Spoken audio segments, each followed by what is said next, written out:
गरीबी किसी श्राप से कम नहीं होती है और इसी गरीबी में सुधा भी जैसे तैसे अपना गुजर बसर कर रही होती है।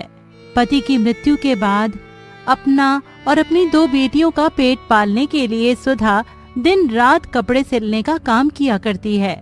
अरे सुधा भाभी, अंदर हो क्या? कौन है? आ जाओ अंदर। अंजलि, आ गई तुम? ये लो अपना गाउन। भाभी, तुमने तो कमाल ही कर दिया।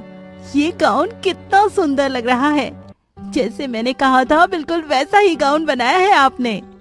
और इसकी फिनिशिंग भी कितनी अच्छी है। हाँ अंजलि, जैसा तुमने कहा था बिल्कुल वैसा ही मैंने ये गाउन सिला है। भाभी, तुम्हारे हाथों में तो जादू है। तुम एक टेलर की दुकान क्यों नहीं खोल लेती हो? इतनी अच्छी सिलाई करती हो।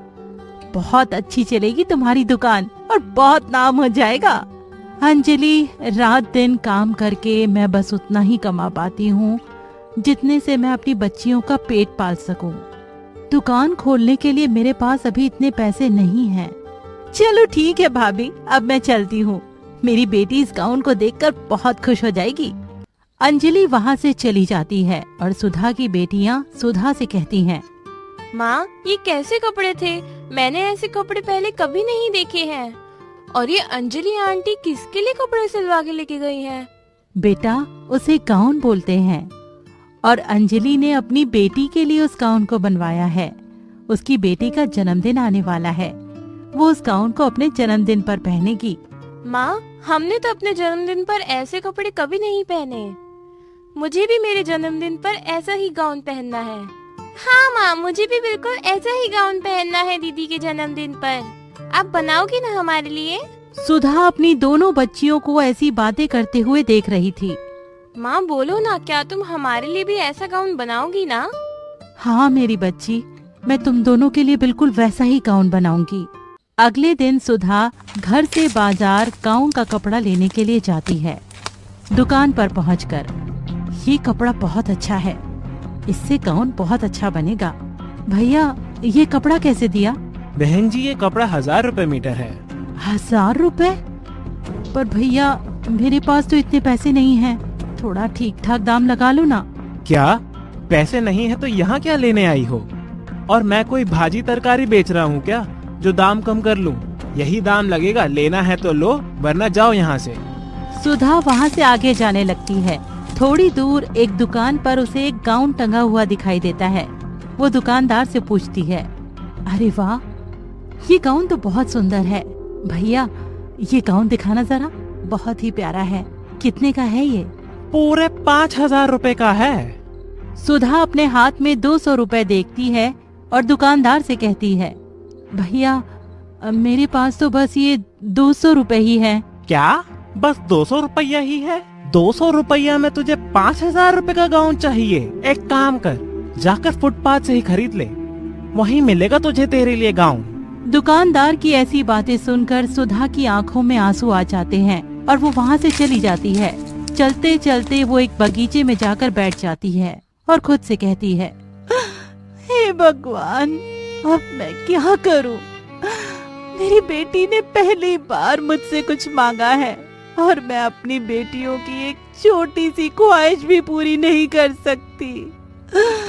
मैं कितनी मजबूर हूँ, मैं कुछ नहीं कर सकती हूँ। तभी सुधा की नजर बगीचे में घने पेड़ों और उसके फूल और पत्तों पर जाती है। तभी सुधा को अपनी बेटियों की ख्वाहिश पूरी करने का जरिया मिल जाता है। अरे वाह, यहाँ तो इतने सुंदर और बड़े पत्ते और फूल हैं। क्यों ना मैं इनसे ही अपने बच्चों के लिए अच्छे गाउन सिल दूं? यहाँ इतने सुंदर और बड़े पत्ते और फूल हैं जिनसे मैं अपने बच्चों के लिए अच्छे अच्छे गाउन सिल सकती हूँ। उसके बाद सुधा वहाँ से बड़े बड़े पत्ते और तरह तरह के फूल तोड़कर ले आती है और उनसे गाउन सिलना शुरू कर देती है। सिलते सिलते वो उन दुकानदारों की बातें सोच रही थी जिन्होंने सुधा के दिल को चोट पहुँचाई थी। सुधा पूरी मेहनत से पत्तों से एक अच्छा सा गाउन बना लेती है जिसे वो फूलों से अच्छी तरह से सजा देती है। उसके बाद वो उसे अपनी बेटी को पहना देती है। अरे वाह रानी बेटी, तू तो इस गाउन में कितनी सुंदर लग रही है, बिल्कुल गुड़िया जैसी। सुधा एक अच्छी सी फ्रॉक अपनी छोटी बेटी के लिए भी बना देती है जिसके बाद वो दोनों पत्तों और फूलों से बने कपड़े पहनकर घर के बाहर खेल रहे होते हैं, जिन्हें खेलते हुए गाउन बनाने वाली अंजलि भी उन्हें देख लेती है। अरे ये दोनों तो सुधा भाभी की बेटियां हैं और इनकी ड्रेस कितनी खूबसूरत लग रही है। लगता है इनके ये कपड़े सुधा भाभी ने ही बनाए होंगे। क्यों ना मैं अपनी बेटी के लिए भी एक गाउन सुधा भाभी से ऐसा ही बनवा लूं। अंजलि सुधा से अपनी बेटी के लिए भी एक अच्छा सा गाउन बनवा लेती है और ऐसे ही पत्तों और फूलों से बने कपड़ों का हर जगह हल्ला मच जाता है, जिसके बाद हर कोई सुधा के पास फूल और पत्तों से बने कपड़े सिलवाने के लिए आता है, जिसे सुनकर अंजलि की एक फ्रेंड अंजलि के साथ सुधा के घर जाती है। सुधा भाभी, ये मेरी दोस्त है, ये एक फैशन डिजाइनर है, ये आपके फूलों और पत्तों से बने कपड़ों का कॉन्ट्रैक्ट देने आई है।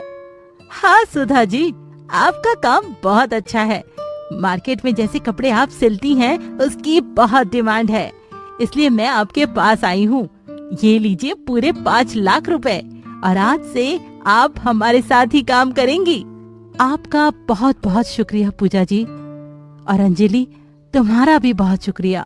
मुझे पता नहीं था कि मजबूरी में सिले गए कपड़े सबको इतने ज्यादा पसंद आएंगे। मेरे पास कपड़े खरीदने के लिए पैसे नहीं थे, इसलिए मैंने फूलों और पत्तों के कपड़े अपने बच्चों के लिए बनाए थे। सुधा भाभी, आपका यही हुनर तो सबको पसंद आ रहा है। अच्छा, अब हम चलते हैं। हाँ, इस तरह गरीब दर्जी सुधा अपनी मेहनत और ईमानदारी से अपनी गरीबी को